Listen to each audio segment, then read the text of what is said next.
It's that time again. Time for another episode of Shelve It or Shove It, the completely superficial way to pick books for your TBR based solely on their covers. I am your hostess with the mostest, Daisy X Machina, the drag queen detective who investigates all things speculative in science fiction, fantasy, and horror. If you haven't seen this game before, I go on to Goodreads and I look up new releases in science fiction, fantasy, and horror and look only at the covers and pick one book to add to my TBR based only on those covers. I'll shelve the covers I like, and of those, pick one book. Okay, so let's go ahead and get started with science fiction. And first up is, I know this author, Matt Dinniman, Operation Bounce House. Of course, I've heard several other booktubers mention Operation Bounce House as one of the books they're looking forward to for 2026 because Matt Dinniman is the author of Dungeon Crawler Carl. If you don't know, I'm a huge fan of Dungeon Crawler Carl. And I too am interested in this book, but we're just looking at the covers and I like this cover. I do like this cover. I like there's this little house, this ridiculous looking man with glasses on, carrying a pitchfork, and these looks like robots on the roof of the house, one of which has a chainsaw, maybe. And there's planets and spaceships, and I am going to shelve it. Next up is The Iron Garden Sutra by A.D. Sui. Very minimalistic cover, which I don't necessarily mind. It's just mustard yellow, and it looks like there's some planets going on. And I assume these are a satellite and a spaceship, maybe. And there's a skull on the spaceship. I think it's kind of ugly. So the cover, not my favorite. And it's not really telling me a story. I like the title, Iron Garden Sutra, but as for the cover, I think I'm going to have to shove it. Next up is After the Fall by Edward Ashton, from the author of Mickey 7, which became the motion picture Mickey 17. I did see the motion picture and I liked it. I've heard that people that have read the book may like the book a little bit more. This cover is meh. There is a bust of a werewolf or a man with a wolf head after the fall. I'm not sure what's going on with this. Why is this in science fiction when it appears to be a werewolf, I think. I'm a little bit confused by the cover, so I'm going to have to shove it. Next up is The Obaki Code by Makena Yamamoto, author of Hamajang Luck. I've heard of that title. I think I've seen this author come up in Shelve It or Shove It before, and it looks very cartoony. Almost looks like an anime. I wonder, is this a graphic novel, maybe? There is looks like a woman of color. There's a spaceship. There's these buildings in purple. I'm just not being drawn into whatever story this cover is trying to tell me. It looks like an alien invasion of some sort. I'm just not being drawn in enough. I'm going to have to shove it. Next up is The Forest on the Edge of Time by Jasmine Kirkbride. This cover is so cool. There's an astronaut. There is these plants around it. There's these columns. From the title, Forest on the Edge of Time, I'm thinking time travel, maybe. Time travel is not my favorite science fiction. But just by this cover, I love this cover. I love this artwork. I even like the blue ombre background. I'm going to have to shelve it. Now we're moving on to fantasy. First up is The Astral Library by Kate Quinn. New York Times bestselling author of The Briar Club. I don't know this author. And I appreciate this cover. Do I like it enough to... If you don't know, there's a lot of books out in the speculative market that sort of lean into libraries and books. And I don't know why it's a trend right now, but it is. And I do like this cover. I'm not sure what this could be about. Astral Library, you'd think of like, I don't know, the Akashic Records or something like that. The Astral Library. I just like this cover. It almost looks like stained glass. I like all these books and there's these like circles around it of out of phase. Sure, I'm going to go ahead and shelve it. Next up is Mystical Shelter by Heather Fawcett, author of Emily Wilde's Encyclopedia Fairies. And this cover, it's Agnes Obert's Mystical Cat Shelter. Okay, it's hard to read the whole title because it's sort of sectioned off in different parts.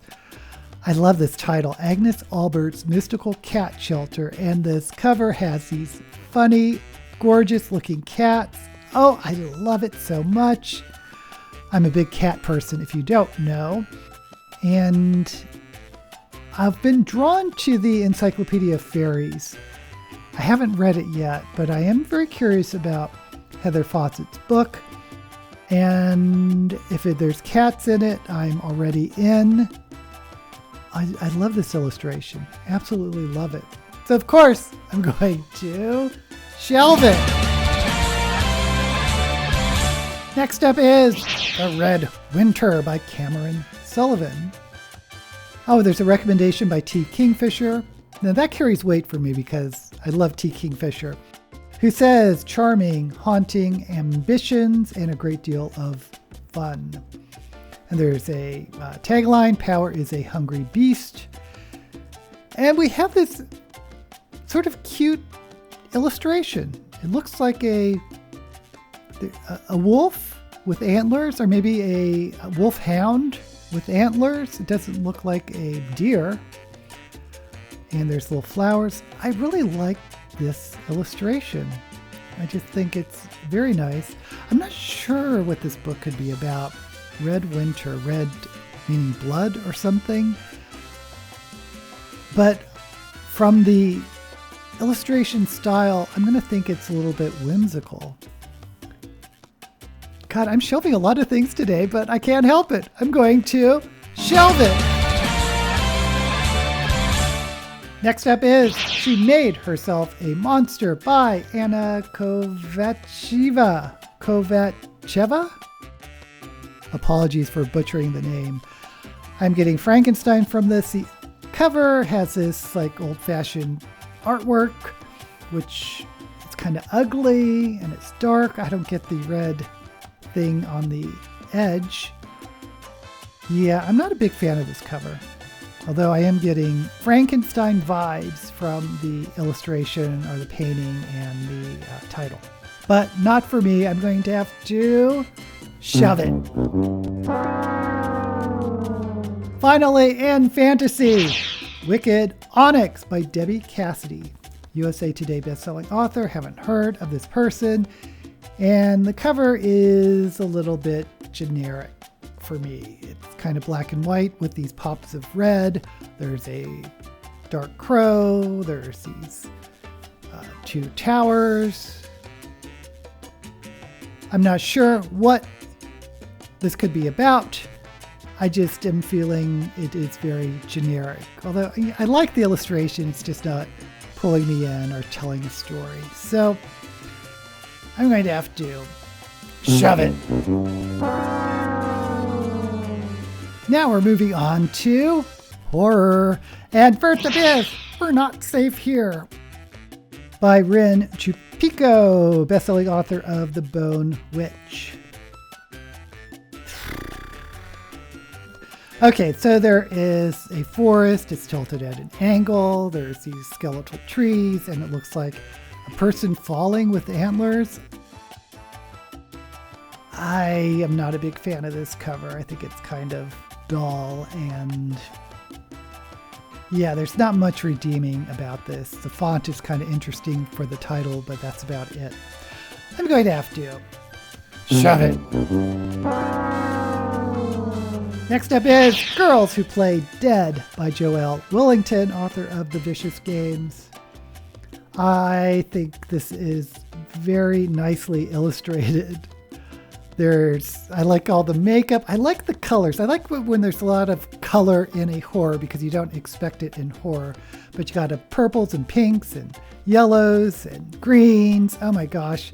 We have this, I think it's a compact or this mirror with two different sets of eyes or two different people, one looking scared and one looking side-eyed.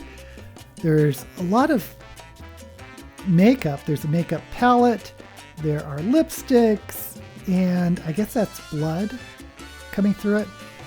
Now, I am not a big fan of horror that is sort of a slasher type of horror as opposed to supernatural horror. I much prefer supernatural. And dead is written in, I guess, lipstick or blood or something on the mirror. Girls Who Play Dead. I'm worried that this is just a slasher type horror, but I can't help loving this cover. So I'm going to shelve it. Next up is The Villa Once Beloved by Victor Manibo. And there's a quote by Premi Mohammed, Nebula and World Fantasy Award-winning author. Have not read that person. But for all its beauty, no saints, no heroes, no angels inhabit the villa, only ghosts and secrets, a pitch-perfect modern gothic. Every time in horror during Shelved or Shelved, there's usually one, sometimes two haunted house type stories. So they really have to jump out at me because they are so common, haunted houses. And this one is not jumping out at me. There's a villa, and there's sort of underneath it, sort of the negative artwork of it, I guess. And yeah, I mean, it's stylized, it's kind of pretty, but it's a little bit generic, and it's a haunted house, so it really needs to distinguish itself from other haunted house books, and I don't think that's doing it here. So I'm going to have to shut it. Next up is Threads of Fate by Amina Fox.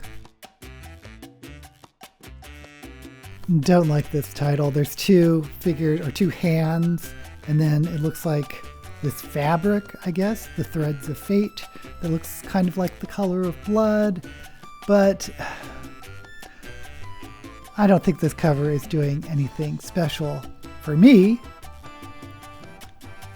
I mean, I like kind of the illustration is kind of interesting, but not that much to pick it just by the cover. So I'm going to have to shove it. And our final book, Neal Shusterman's Mindworks, an uncanny compendium of short fiction. Okay, so it's an anthology by Neal Shusterman. He wrote the Skies series, which wasn't my favorite, sort of young adult science fiction. And then he wrote a middle grade series, which I liked more, called I Am the Walrus, with someone named Elfman. I forget the first name. Anyway, so this is an anthology. I actually like this illustration. I'm making this face because I'm not crazy about picking up anthologies, and it's pretty rare I pick one. But I do like sort of this face with a bear, a burning letter. I wonder if each of these little segments or windows in the face is one of the stories. A dolphin, a piece of poo, Venus flytrap, an eyeball. I don't know. I appreciate this illustration. You know what? I appreciate it enough, and I like Neal Shusterman. I'm going to shelve it. Okay, I've shelved more books than I usually do. 7 books. 2 science fiction, 3 fantasy, and 2 horror. In science fiction, I shelved Matt Dinniman's Operation Bounce House and The Forest on the Edge of Time by Jasmine Kirkbridge. In fantasy, I shelved The Astral Library by Kate Quinn, Agnes Obert's Mystical Cat Shelter by Heather Fawcett, The Red Winter by Cameron Sullivan. And in horror, I've shelved Girls Who Play Dead by Joelle Willington and Mindworks by Neal Shusterman. Okay, so quite an eclectic bunch of books here, but just looking at the cover and not looking as much at the author, I have to tell you, I don't think it's going to surprise anyone, but I am absolutely in love with Agnes Obert's Mystical Cat Shelter by Heather Fawcett. Oh, this looks like a cozy fantasy. And I think I picked one last week too that looked a little bit cozy. Maybe I'm just in that type of mood because if you don't know, here in 2026, things are a little rough politically for some of us. So sometimes it's nice just to escape in a nice, warm, cozy world. But is that what this is? Let's go ahead and read the blurb and find out. A woman who runs a cat rescue in 1920s Montreal turns to a grouchy but charming wizard to help save the shelter in this heartwarming, cozy fantasy from New York Times bestselling author of the Emily Wilde series. Agnes Obert leads a meticulously organized life, and she likes it that way. As the proudly type A manager of a much-needed cat rescue charity, she has devoted her life to finding forever homes for lost cats. But after she is forced to move the cat shelter, Agnes learns that her new landlord is using her charity as a front for an internationally renowned and thoroughly disreputable magic shop owned by the disorganized, not to mention self-absorbed, irritating, but also decidedly handsome Havelock Renard, magician and failed Dark Lord. The shop draws magical clientele from around the world, partly due to the quality of Havelock's illicit goods, as well as their curiosity and his shadowy past and rumors of his incredible powers. Agnes's charity offers the perfect cover for illegal magics. Agnes couldn't care less about the shop, magical intrigue or not. There are cats to be rescued, but when an enemy from Havelock's past surfaces, the magic shop, and more importantly, the cat shelter, are suddenly in jeopardy. To save the shelter, will Agnes have to set aside her social conscience and protect the man who once tried to bring about the apocalypse and is now trying to steal her heart? Okay, I think this sounds amazing. It's a cozy fantasy like I thought. It's probably also a romantasy or has elements of romantasy, but in this case, I don't mind so much because we have a failed Dark Lord, we have a cat rescue, and I wasn't expecting this at all. Apparently, this is an historical fantasy set in 1920s Montreal. I've never read a historical Canadian setting in a fantasy book before. So a lot of very interesting things going on here. I'm really excited to give it a go. What about you? What book or books would you have read based solely on their covers? Let me know down in the comments. And while you're there, don't forget to like this video and subscribe to my channel. Until we meet again, may all the books you read be blessed.